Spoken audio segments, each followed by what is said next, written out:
The suspense around both WrestleMania main events continues to grow, so we'll see what's new there. We'll also check out what's going on with Rey Mysterio, CM Punk, and more. Starting things off with Rey Mysterio, because this story just took a very big unexpected turn that no one saw coming at all.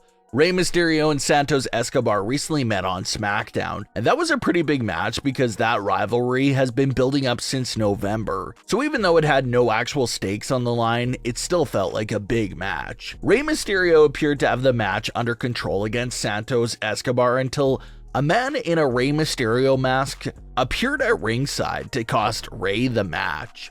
That individual revealed themselves to be Dominik Mysterio, Rey's son. Dominik made a surprise appearance in that moment to once again screw his father over in the middle of a big match and exchange a handshake with Santos Escobar by the entrance ramp. This surprise appearance by Dominik Mysterio really came out of left field and feels completely random within the storyline, and fans don't really know what to expect or think of this apparent revival of the Rey versus Dominik feud.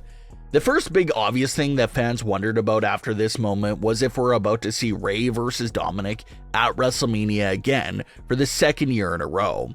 And if that's the case, it does kind of feel short notice because it's barely a few weeks left until WrestleMania, and there's been no recent previous clues in recent memory to this father-son feud picking back up. So for this feud to suddenly pick back up a few days pretty much before WrestleMania does feel just too weird and random at this current moment of time. Obviously, it doesn't seem like a one-off thing of Dominik just coming over to screw Rey out of this big match and then go back to Raw. It definitely feels like this is the start of potentially another feud between the father and son. Rey Mysterio was successful in their last meeting at WrestleMania 39, and the two never really crossed paths again ever since. So it does make sense for Dominik to still be fuming about that loss to his father and holding that grudge to still get him back a whole entire year later. Like we said before, it just seems too short notice to magically start building towards Rey versus Dominik at WrestleMania with barely any shows left to go before WrestleMania. So maybe they're leaning on a different direction, but could turn back to Rey versus Dominik at some event post WrestleMania. A lot of fans are already discussing the possibility of Rey and Dominik's feud spanning across 3 major matches. The first one being at WrestleMania 39, which already happened and was a victory for Rey Mysterio. The second one being their next match, which looks like it could take place sometime in the not too distant future. And also for that second match, it's basically a must-win match for Dominik Mysterio. Dom can't go down 2 matches to none against Rey. So Dominik has to win this second meeting in order to tie the series at 1 apiece. And once Dominik wins that second match, now really that sets the stage for that third meeting, which will be the rubber match. Rey Mysterio has mentioned quite a lot in recent years that he would love to have a high stakes match against Dominik Mysterio, including the topics of hair, mask, and retirement all being on the line.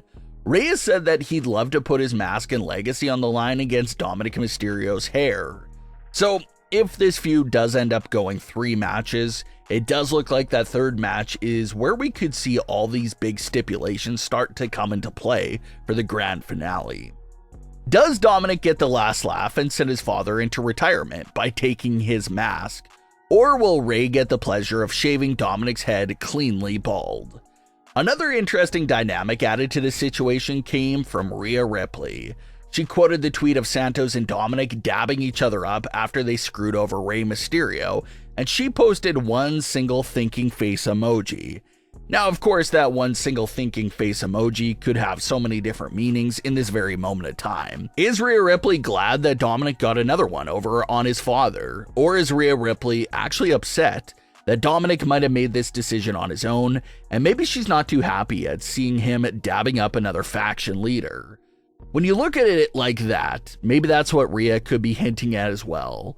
The Judgment Day has been opening up to teaming up with other factions and individuals in the past, but if Dominik really went to plan this all out with another faction all by himself, that could potentially be a bad look for Dominik against the Judgment Day members. Rhea has a big match coming up with Becky Lynch. Damian and Finn have a big tag team ladder match coming up, and Dominik is off making deals with Santos all on his own. You could see why that could create some sort of tension there amongst the group, because Dominik isn't really helping with his own group's troubles first and is helping Santos instead. Also, can't forget the Andrade situation with Dominik and the Judgment Day also happening on Raw. So you just have to wonder that between the conversations with Andrade and now helping Santos, is Dominik really drifting away from the Judgment Day and even Rhea Ripley for that matter?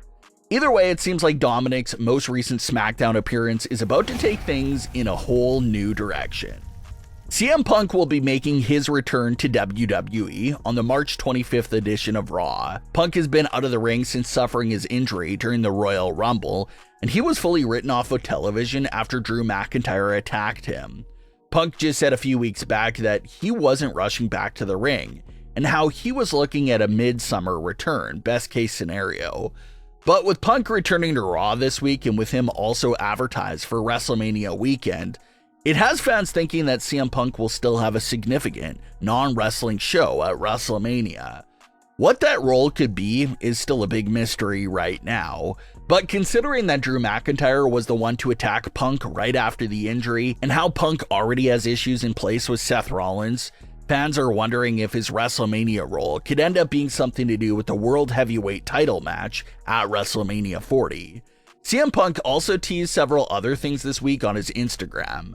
The first major thing being that he was working out and training without an arm brace on. So that's definitely a good sign in terms to his road to recovery. Punk then posted a picture of some of his ring gear and said that he was working on a surprise for the fans attending WrestleMania 40. Punk didn't really expand on what that surprise could be, besides just posting that caption with some of his ring gear. He then also said that he recently filmed something together with Randy Orton that he believes that the fans will love. He posted that caption alongside a picture of CM Punk in his Nexus days attacking Randy Orton. So considering the picture and the caption, the fans' best guess is that maybe Punk and Orton just filmed a reaction video watching back their own interaction during that era of the Nexus. Roman Reigns and Cody Rhodes met in the ring for another face-to-face to hype up their match. And like we've been discussing, their match really needed this interaction, because Roman versus Cody was getting largely outshadowed by The Rock versus Cody in recent weeks. So it was nice to see the spotlight go back in that direction. The main topic and theme of this interaction was trust. Roman called Cody an idiot for thinking that Seth Rollins was actually on Cody's side. Roman brought up what Seth did to Roman and the Shield during that betrayal to remind Cody about who Seth really is. Cody Rhodes brought up that it was him and his brother that gave the Shield their first loss in WWE. Cody also questioned Roman on if he can fully trust The Rock or not, and went deeper about the Bloodline's trust issues with each other. That interaction ended with Roman calling Solo and Jimmy out to the ring after he promised he was alone. But Cody Rhodes also had his own backup with Jey Uso and Seth Rollins backing him up. So it was a great interaction and really highlighted how both Roman and Cody can't really trust the whole claim to be on their sides right now. Roman and Cody both have to be looking at their opponent, but still looking over their shoulder as well with these trust issues. Everyone's true colors should start showing during and after the Night 2 main event match. But what are your thoughts on today's stories? Leave your comments below. Don't forget to subscribe with all notifications on, and leave a like if you enjoyed. Thanks for watching, guys.